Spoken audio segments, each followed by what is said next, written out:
Next time? Next time. Next Aha. time. Next time. Welcome. Welcome to the next time. I can't wait for us to rewatch these videos in like a month and be like, God, that was such a bad joke. Why did we commit to that? I mean, like... Should have just run with the Paul Blart more cop bit. The Paul Blart? Paul Blart, Paul Blart. Yeah, I'm having a stroke, help. Holy shit. Lachlan actually has a fucking stroke in his chair right now because of how bad his chair is fucking with his neck or whatever, and his last fucking words were a slurred rendition of Paul Blart Mall Cop. The final words on this planet that Lachlan says, recorded for all to hear. You know him what? trying to say with Paul the Blart infinite Mall. realm of possibility, there probably is a guy whose last words were Paul Blart Mall Cop. In the infinite realm of possibility, if we take the you know, the multiverse to be an actual thing in the real world or whatever, there's an alternate universe where we're doing this exact same video except we're both ducks. I honestly thought you were going to lean more into the Paul Blart Mall Cop bit again. I was going to be like, yeah.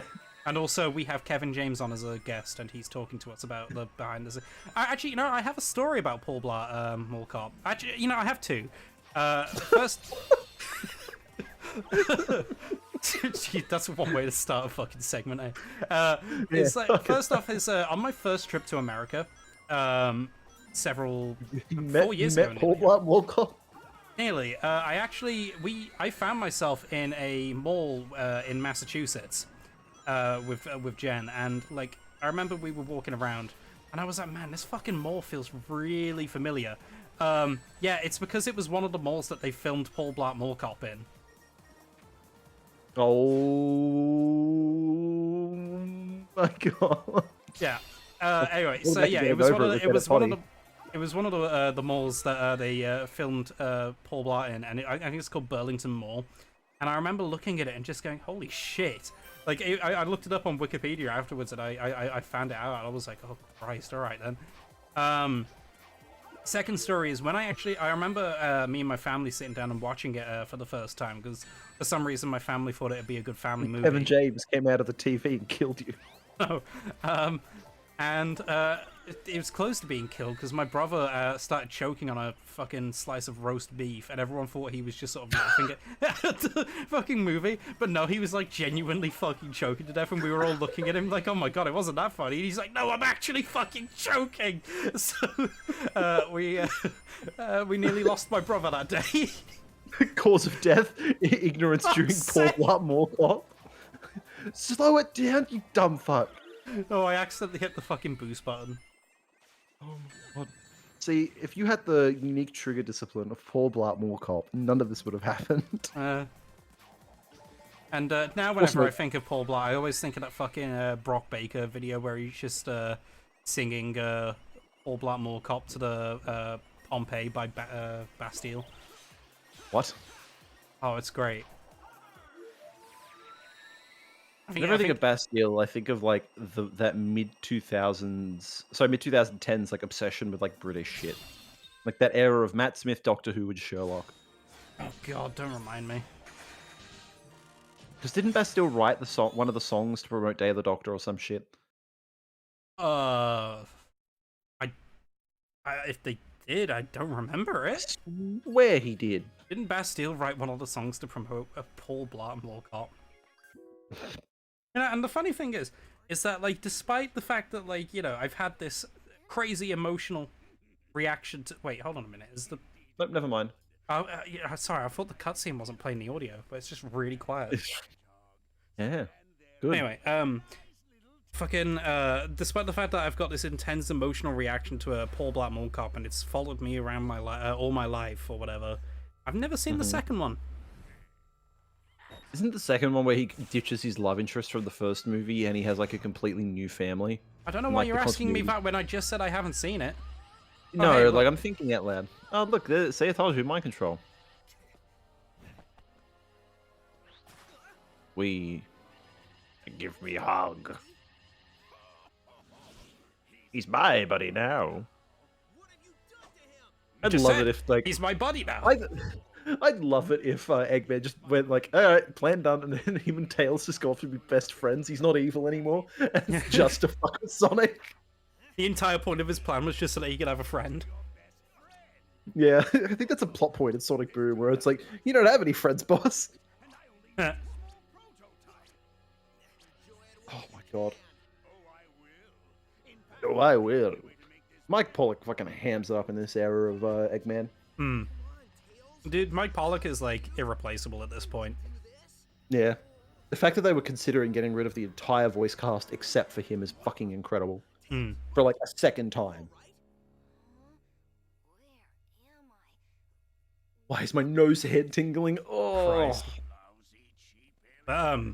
I'm glad I got the opportunity to interview Mike Pollock a couple years ago.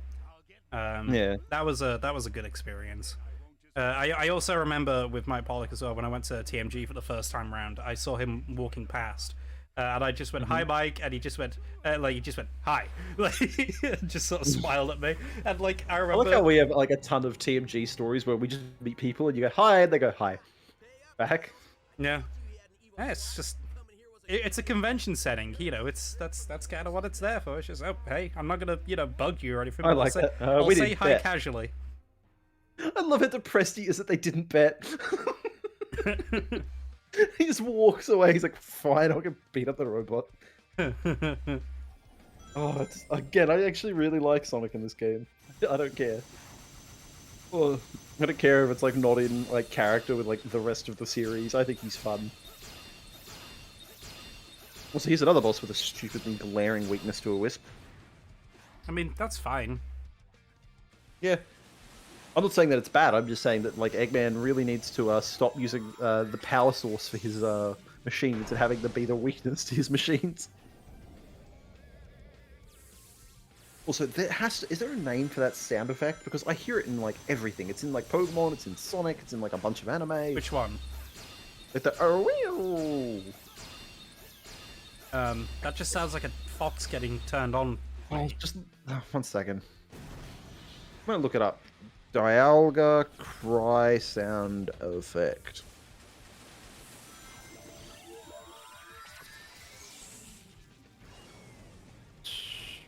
It's Godzilla. Oh. At least I'm getting it. Yeah, some legendaries in Pokemon have Godzilla sound effects. Huh, neat. That's cool.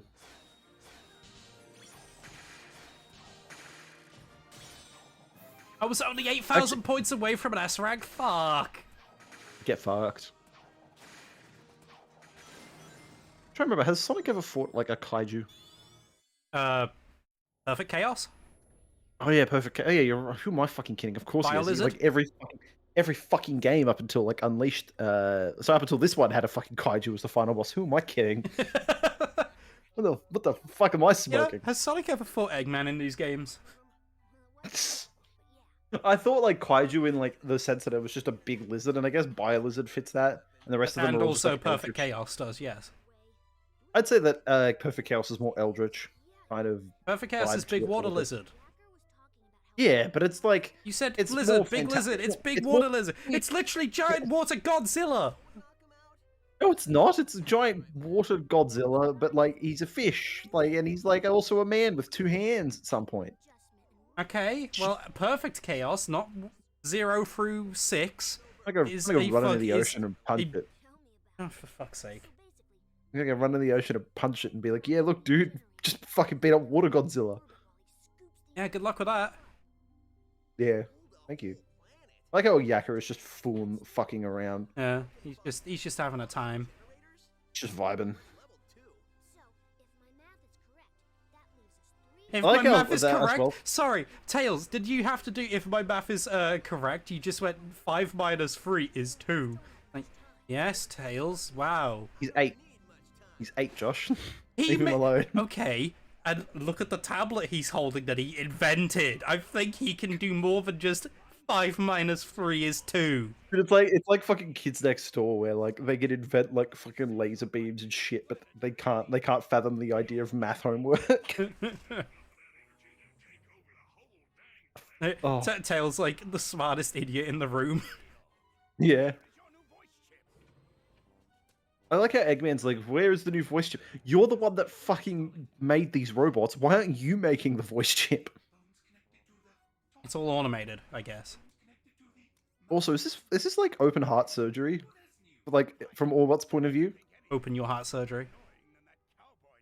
God, open your heart. God, me matey, I'm gonna sail off and search for that lover. See, you know, Oh, what would have been a God. really cool thing here is if you went to, if the boss of Aquarium Park had Cubot shouting at you in his fucking pirate voice. Yeah, that would have been good. Much more exotic. Like, each of his voice chips, like, every time you go to a different place, he's speaking in a different fucking, like, accent. Like, in, Sweet Mountain or whatever, he's speaking in, like, a French chef accent or whatever. Wait a minute, yeah, he just calls it Sonic's world, which means that he's not from this world? Question mark?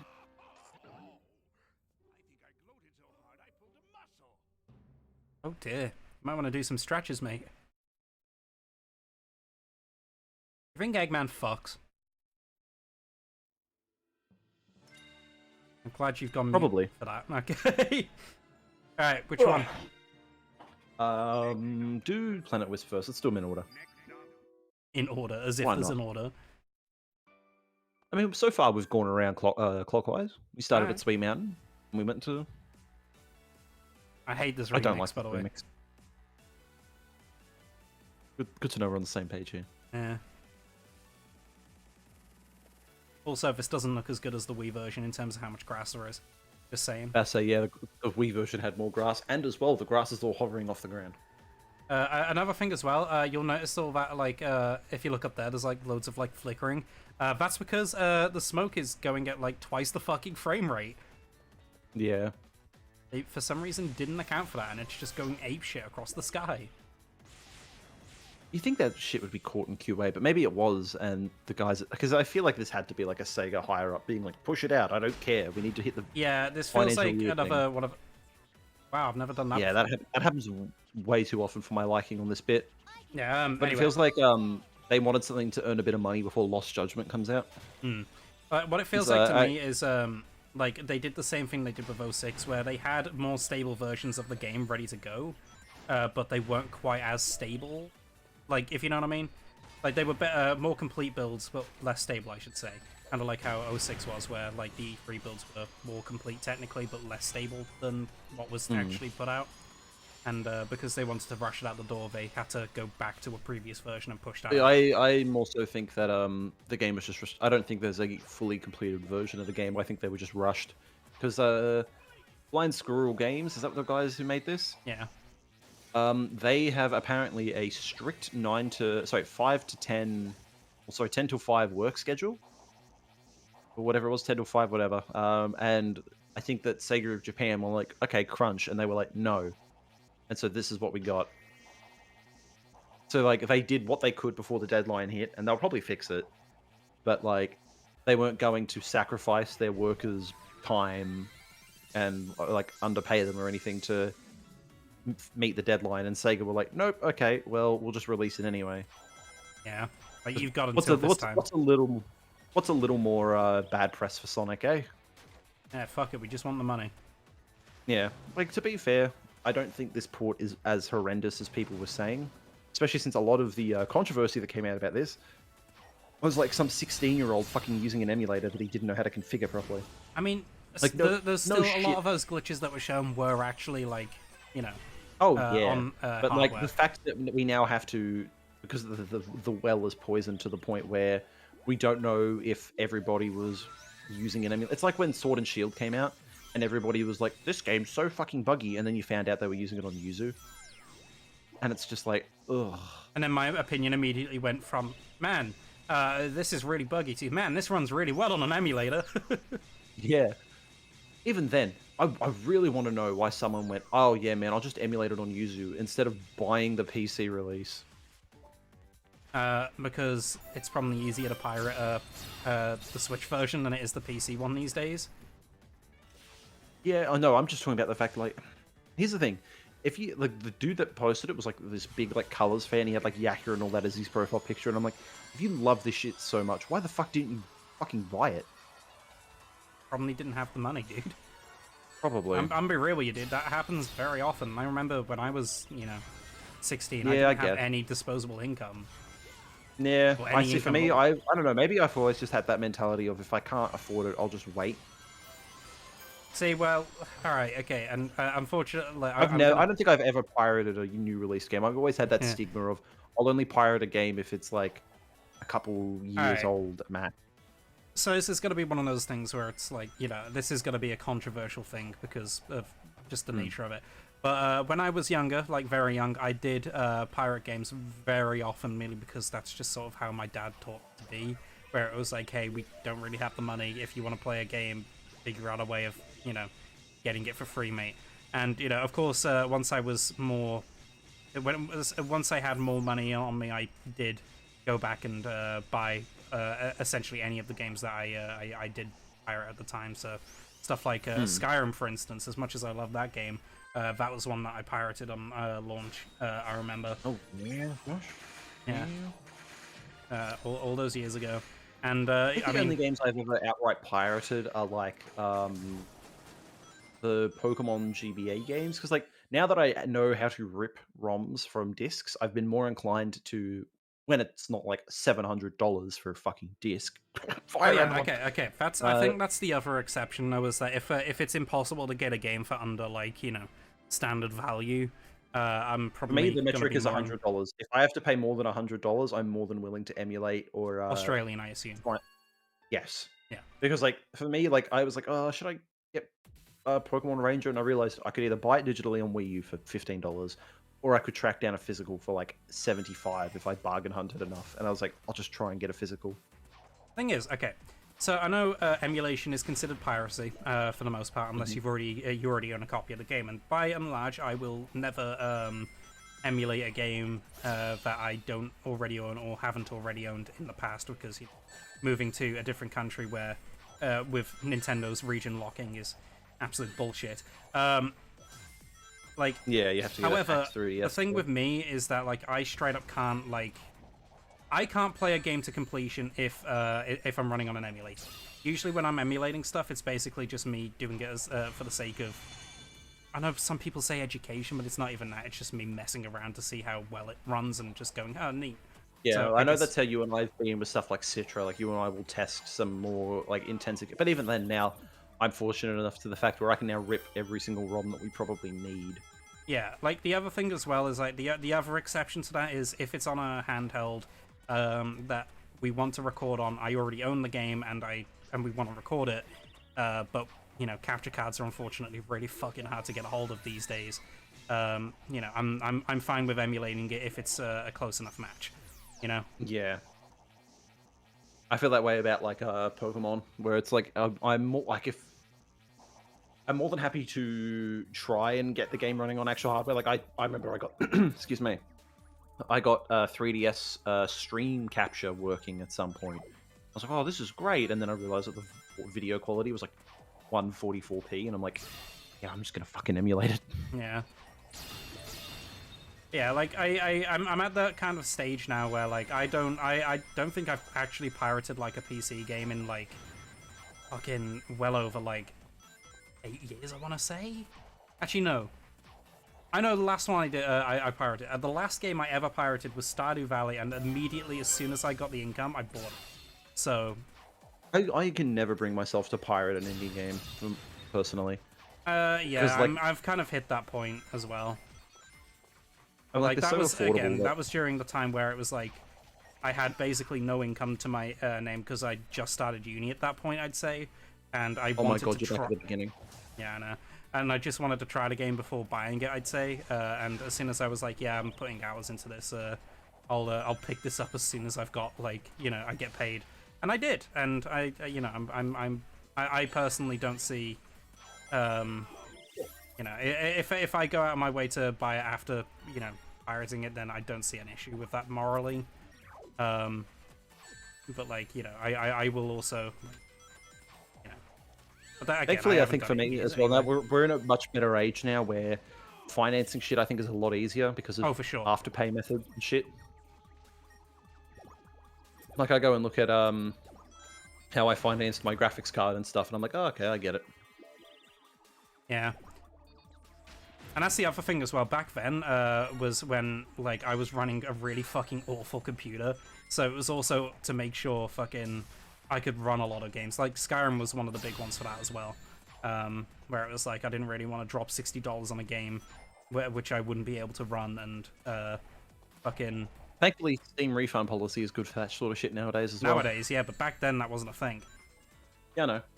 That's what I'm saying. It's good nowadays. Yeah. And hell, if your developers feeling extra spicy, they could just throw the PlayStation Store under the bus. Yeah, but like I feel I'm glad that I feel fortunate enough to be able to purchase games nowadays instead of having to like pirate them if I really want to play them. Yeah. I know a lot of people aren't in that same privilege, so that's why I'm not. I'm one of those people that's not immediately like, you know, fuck people who pirate games. You know, I've been there. I've been in that situation. I'll say fuck people who pirate games if they have the resources to. Yeah, if they've got the Like- money to, or like one of the ones that I fucking hate is when people have like they buy a game on Steam or whatever, and then if they complete it, then they refund it. It's like, man, that's like that's scummy. That's shitty. Because like you've got People did that with Forces, remember? yeah, they did it with Forces. There's this one developer, an indie developer that's that specializes in really short experiences. Man, all those rings I'm missing out on. Yeah. But like they specialized in like really short games that were only like an hour and a half to 2 hours, and 2 hours, yeah. yeah, and they charged you know, not much for them. But then, you know, people started abusing the fucking refund policy as soon as they finished the game, and I'm like, man, God, that kind I of hate shit sucks. bit. Alright, just wait for I'm just gonna wait. There we go. Yeah, that's the other thing as well. The fact that you can't just turn off the Jade Wisp. You have to sit there and be like, okay. I mean, that's the same with Also, basically how all the many- Wisps. How many times are they going to recycle that, like, the mouth design for the Wisp? Like, oh, I'm sick of seeing that fucking design. Yeah, I got a D rank. Oof. That's fine. I needed one to break anyway for that achievement. Yeah. I will be quite honest though, especially nowadays though. I find piracy is much less of an issue because if you really wanted to play a game on your PC and you have the funds, you can go and buy a digital version of a game on most consoles and rip it. Yeah. Like, that's the thing. Like these days, like, you know, I remember. By the way, we are going to end this part soon in a second anyway. But I remember. I think it was Gabe Newell who straight up said that piracy wasn't a you know, as much a consumer issue. It's more of a Distributor issue. Distributor issue or whatever. And I think that's true. And unfortunately, we are starting to hit that point now where like, instead of having everything sort of on Steam and everything is, you know, ready to go to, you know, buy and play, we're now getting stuff like this game is now on the Epic Game Store instead of on Steam. And I, honest to God, kind of sat there and contemplated pirating this game, even though I already own it on Bundle had a PS5. launcher where I could buy the codes and it would just redeem the codes to whatever platform it was on. I just used that, if I'm being completely honest. Yeah. Either way, we'll see you in the next part where we talk about something a bit less legally ambiguous. Yeah, see you guys next time.